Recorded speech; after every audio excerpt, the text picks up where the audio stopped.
For most of the reactions that we've talked about so far in the electrochemistry chapter, we've focused on spontaneous reactions, those that occur in voltaic cells.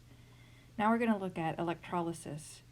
In electrolysis, we need to supply some form of energy in order to make a reaction happen. So these are non-spontaneous reactions where we're going to use, for instance, a battery to make a reaction occur. In many instances, we use electrolysis to collect or produce pure solids or gases. So in one instance, we can use molten sodium chloride to make chlorine gas and sodium metal.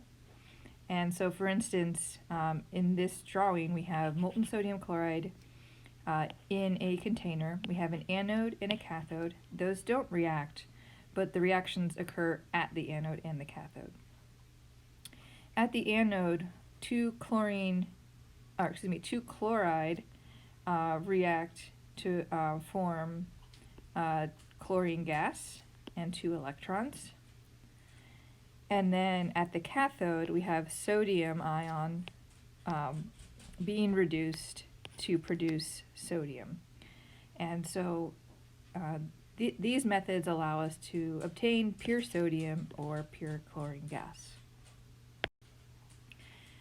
So in this type of reaction, an important relationship to realize is that if we have 1 mole of electrons reacting with the sodium, there's a 1-to-1 ratio, in that 1 Faraday of charge passes through this circuit.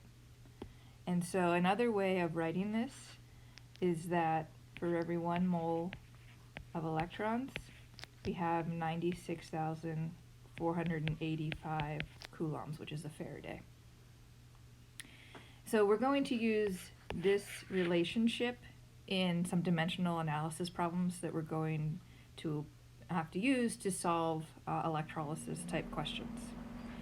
So when we have molten sodium chloride and it's electrolyzed, for instance, sodium is deposited. If a constant current is passed for 5 hours at a current of 6.8 times 10 to the minus 2 amps, how many grams of sodium is deposited? Now, another important thing to recall is that an amp or an ampere is equal to 1 coulomb per second, or coulomb per second, C over S. So we need our Faraday relationship and our knowledge of the units on amperes in order to solve this type of problem. And again, all this is dimensional analysis. Okay. So again, we want to know if we pass 6.8 times 10 to the minus 2 amps across this electrode for 5 hours, how many grams of sodium can we obtain? And so let's start with what we know. We know our amps. So we have 6.80 times 10 to the minus 2. And I'm not going to write amps, I'm going to write coulombs per second, because those are the units that are going to show up in our dimensional analysis. And so we know that a 1 coulomb, 96,485 coulombs are passed for every mole of electron. But how many moles of electrons are used in this reaction? It goes back to the stoichiometry. So for every 1 mole of electron, we produce 1 mole of sodium. So if we look at our units, at this point we're able to cancel coulombs and we're able to cancel moles of electrons. We are interested in finding grams of sodium passed in 5 hours. We still have seconds here in the denominator in this first term. So let's get rid of that. We now have moles of sodium. Let's get to grams first. Let's get to grams of sodium. So for every 1 mole of sodium, We have 22.99 grams. And now our moles cancel and we're left with grams of sodium because we're interested in grams of sodium. Okay, but that's if we have, this is grams of sodium produced in 1 second. But we're not interested in 1 second, we're interested in 5 hours. And I guess I should point out here, we know that this is grams of sodium per 1 second based on the units that we have left in our dimensional analysis. Okay, so let's convert our 1 second into 5 hours. We know that for every 60 seconds, we have 1 minute. So here seconds are going to cancel. There are 60 minutes in 1 hour.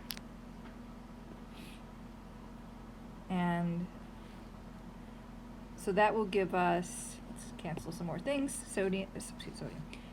Seconds cancel, minutes cancel, and now we have grams of sodium per hour. But we want to know grams of sodium produced in 5 hours. So if we multiply that by 5, we can get grams of sodium produced in 5 hours. Multiplying and dividing all of this out should end up with 0.01269 grams. Or correct significant figure is 0.0127 grams of sodium. Okay, let's look at another. Okay, so let's look at this problem. We're going to calculate the number of grams of aluminum produced in 1 hour by the electrolysis of molten aluminum chloride if the current is 10 amps. So first thing to recognize is that in molten aluminum chloride, we're going to go from the solid to the aluminum 3+ in the liquid and 3 Cl- in the liquid. And then the reaction of interest is going to be Al3+ plus 3 electrons forming Al. Okay, and so from this reaction we can see that the stoichiometry, we need 3 electrons to form 1 aluminum. Okay, so let's start this problem with the thing that we know, and that is that we have 10 amps. 10 amps is 10 coulombs per second. And let's convert this into hours, because we are interested in 1 hour. So we have 60 seconds per minute, 60 minutes in 1 hour, and that gets rid of seconds, minutes, and we're left with coulombs per hour. Now let's work on this coulomb. We can go from coulombs to grams of aluminum. We can use Faraday's constant, 96,485 coulombs. We need 1 mole of electron.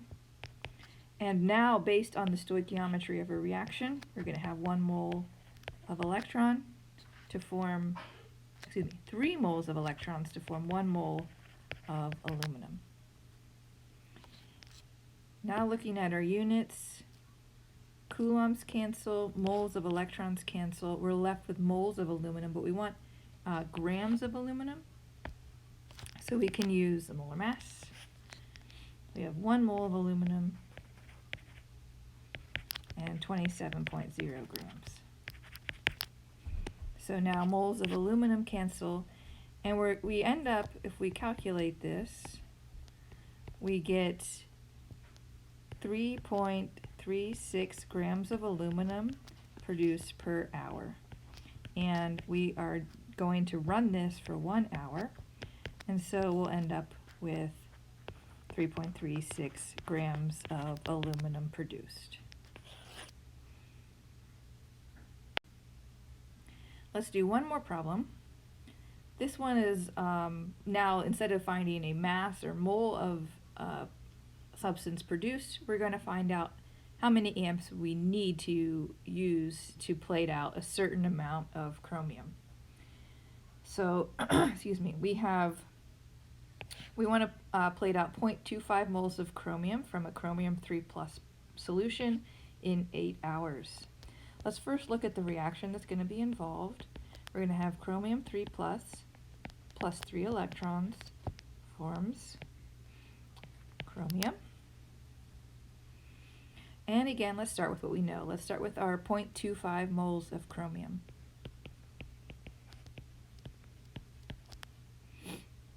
We know that for every mole of chromium,